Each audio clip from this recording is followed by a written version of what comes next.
हम लंबी एक प्रार्थना करेंगे, भागना मत वचन के बाद कि पानी पियाऊं, मैं सुसु कर रहा हूं, खड़े रहना चुप करके। आमीन। क्योंकि जब प्रेयर की स्पिरिट आती है, वो जब देखती है आप डिस्ट्रैक्ट हैं, वो आपकी लाइफ में काम नहीं करती।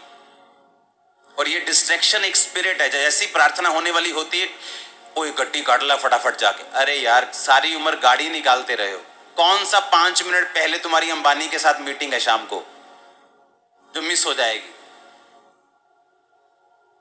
ये शैतान है, ये शैतान है, वो चाहता नहीं कि तुम प्रेयर में जाओ। हालेलुया। तीसरा पॉइंट जो आज मैं आपके साथ शेयर करूंगा कि आपको छुटकारे के लिए क्या करना है। छुटकारा एक पास्टर को भी चाहिए, छुटकारा एक विश्वासी को चाहिए, छुटकारा एक वॉलंटियर को चाहिए।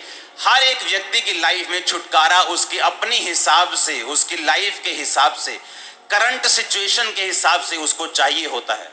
आमीन। दाऊद को चाहिए था कि जब वो मसा हुआ, उसके बाद उसको छुटकारा चाहिए था कि वो किसी का राजा बने, एक गोत्र का राजा बना। उसके बाद उसका छुटकारा ये था कि वो सारे गोत्रों का राजा बने। उसके बाद उसका छुटकारा ये था कि उसका अपना निज पुत्र उसकी गद्दी के ऊपर बैठे और कोई भी जन उसको मार के वो गद्दी ना ले सके। हर टाइम आपको छुटकारे की जरूरत है।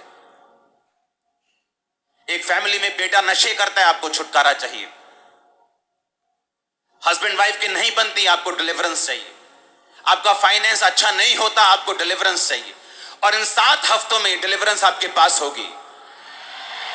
ये 7 हफ्तों में जो वचन आपको मैं दूंगा, अगर आपने माना और सुना और आपने प्रेयर मेरे साथ की, आप स्पर्श को लेके वापस जा रहे हैं। हालेलुया। तीसरा पॉइंट लिखो अपनी कॉपी के ऊपर। अगर आपको डिलीवरेंस चाहिए आपकी लाइफ में, जिसके ऊपर आपकी लाइफ निर्भर करती है, तो आपको अपनी बुलाहट को फॉलो करना होगा। लिखो, आज मैं आपसे बात करूंगा अपनी बुलाहट को, अपनी कॉलिंग को फॉलो करना। बहुत से लोग पूछते हैं मेरी बुलाहट क्या है, मैं कैसे जानूं कि मेरी कॉलिंग क्या है, परमेश्वर ने मुझे किस काम के लिए बुलाया है। हर एक विश्वासी की जिंदगी में 2 तरह की बुलाहट है। लिखो, हर एक विश्वासी 2 तरह की बुलाहट से अपनी जिंदगी में से निकलता है। और बाइबल बताती है अगर वो अपनी दोनों बुलाहट को फॉलो करता है तो छुटकारा उसके परिवार में आता ही आता है। उसकी लाइफ को फॉलो करता ही करता है। 1% भी चांस नहीं है कि उसकी लाइफ में वो छुटकारा ना हो। समझ आई कि नहीं? तीसरा पॉइंट है कि आप अपनी लाइफ की कॉलिंग को अगर फॉलो करेंगे तो परमेश्वर आपको छुटकारा देगा, ऐसा बाइबल कहती है।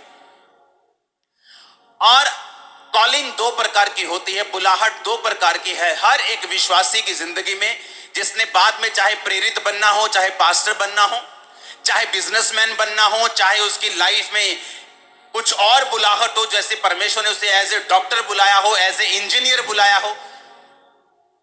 हर एक व्यक्ति की लाइफ में 2 बुलाहट हैं।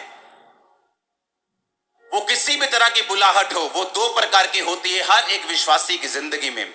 और अब पहली तरह की बुलाहट को मैं आपके साथ शेयर करूंगा। हम पढ़ेंगे रोमियो 12 उसकी 1 और 2 आयत को अपनी स्क्रीन के ऊपर। उसमें लिखा, अब इसलिए हे भाइयों, मैं तुमसे परमेश्वर की दया याद कराकर विनती करता हूं कि अपने शरीरों को जीवित, पवित्र और परमेश्वर को भावता हुआ बलिदान करके चढ़ाओ, यही तुम्हारी आत्मिक सेवा है।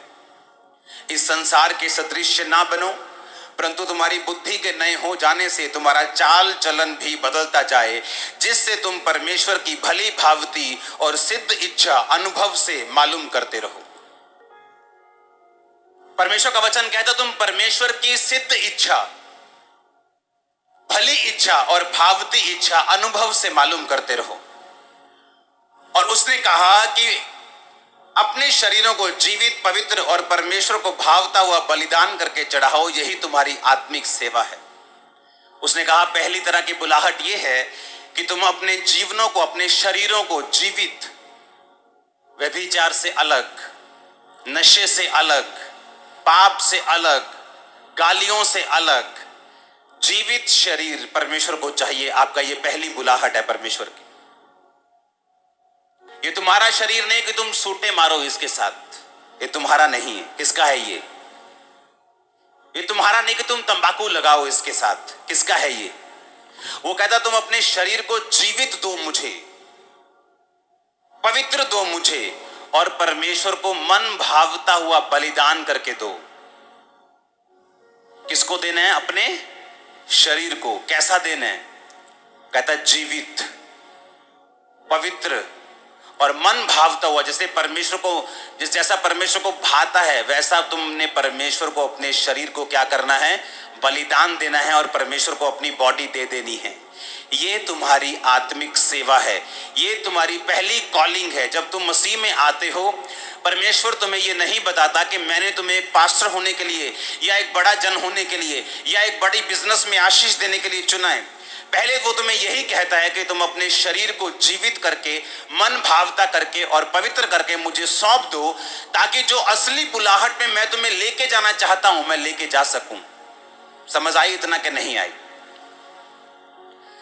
उसने कहा यही तुम्हारी आत्मिक सेवा है कि अपने शरीर को जीवित करके और मन भावता करके और पवित्र करके मुझे सौंप दो। यही तुम्हारी क्या है? आत्मिक सेवा है। अगर परमेश्वर ने यह सोचा हुआ है कि आपका छुटकारा वो तब करेगा जब आप उसकी सेवा को फॉलो करेंगे। मेरा छुटकारा तब हुआ जब मैंने सेवा को फॉलो किया, जब मैंने मिनिस्ट्री की, जब मैंने सेवा की। ये